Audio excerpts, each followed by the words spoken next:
मैं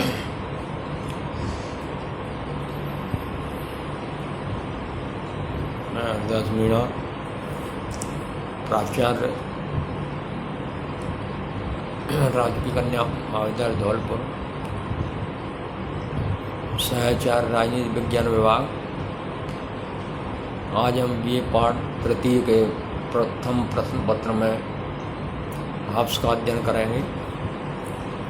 हाब्स में भी हाब्स के पहले जीवन परिचय को देखते हैं कि हाब्स का जीवन परिचय इस प्रकार से है। थॉमस हाब्स का जन्म ब्रिटेन के मेलसम्बरी नामक स्थान में सन 1588 में हुआ था। यही वह वर्ष था जब आर्मेडा का युद्ध हुआ था और ब्रिटेन में सर्वत्र भय का साम्राज्य था। हाब्स का कथन है कि आर्मेडा के वर्ष में उसकी जननी ने 2 जुड़वाओं को जन्म दिया, उसे और भय को। संभवतया भय के इस साम्राज्य ने ही उसे डरपोक बना दिया। वह एक पादरी का पुत्र था और इस नाते उसे बाइबल का गहन ज्ञान था, परंतु उसकी आसक्ति धर्म के प्रति आरंभ से ही कम थी। मेलसम्बरी और ऑक्सफोर्ड में उसने शिक्षा प्राप्त की।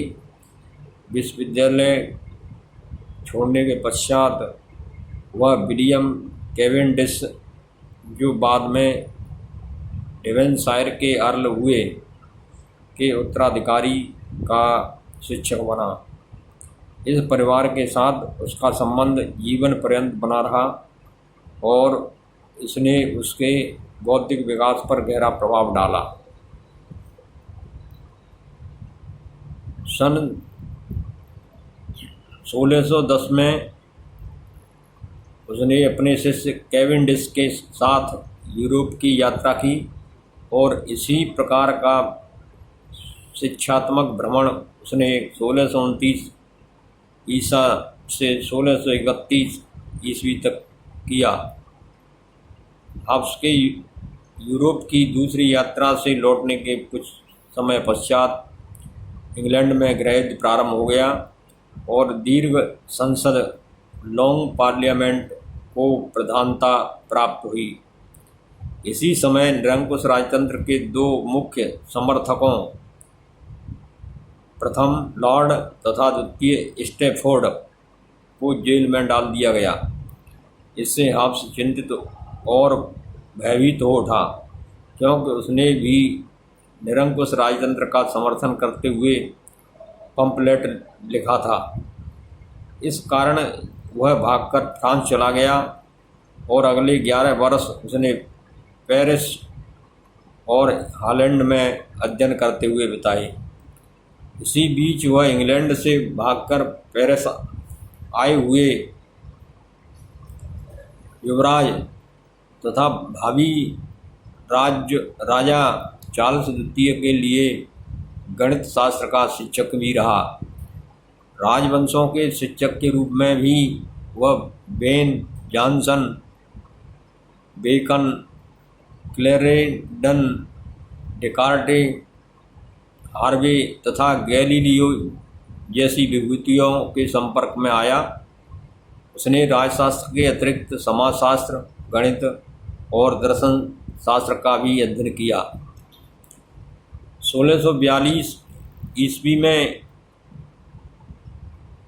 हाब्स का ग्रंथ डी सिवे प्रकाशित हुआ और 1651 में उसका ग्रंथ लेवायथन, जिसे लेवियाथन भी कहते हैं, प्रकाशित हुआ। लेवायथन के प्रकाशन के साथ ही वह फ्रांसीसी अधिकारियों का को भाजन बन गया। इस स्थिति में वह फ्रांस से भागकर इंग्लैंड पहुंचा और शीघ्र ही उसने राज्य परिषद काउंसिल ऑफ स्टेट के पास अपना औपचारिक अधीनता पत्र भेज दिया। संरक्षण परिषद ने उसे इंग्लैंड में रहने की अनुमति दी, किंतु उसकी सार्वजनिक गतिविधियों पर प्रतिबंध लगा दिया।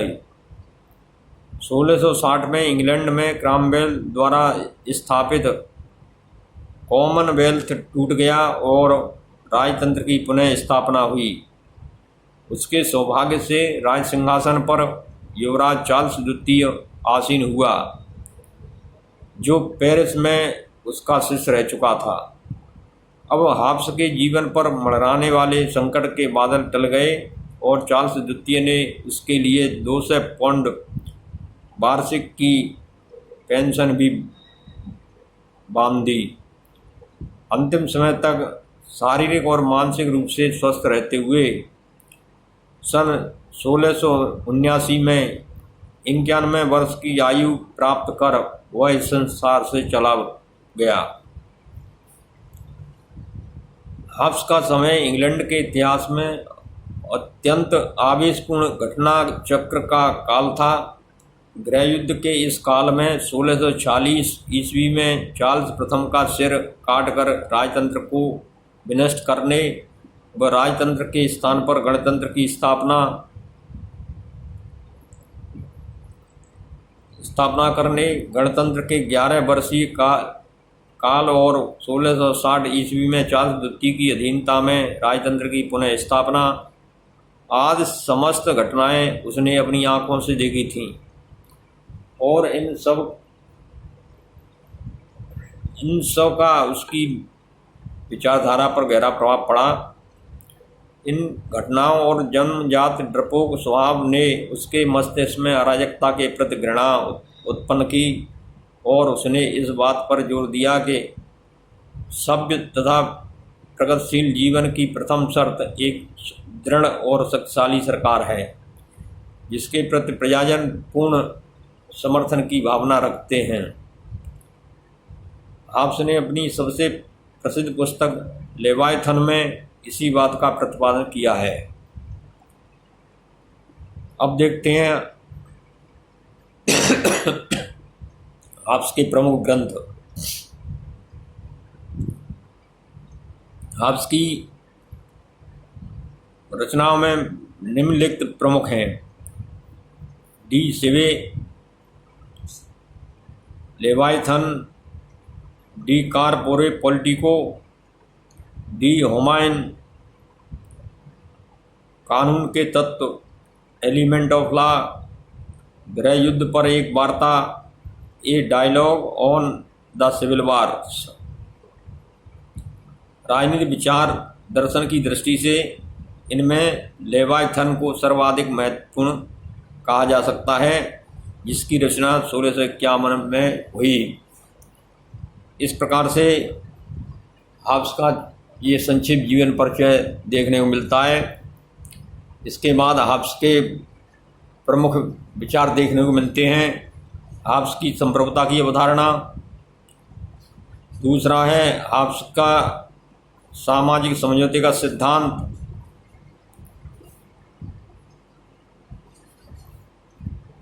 तीसरा है कानून और नागरिकता के अधिकार, चौथा है राज्य एवं चर्च संबंधी विचार,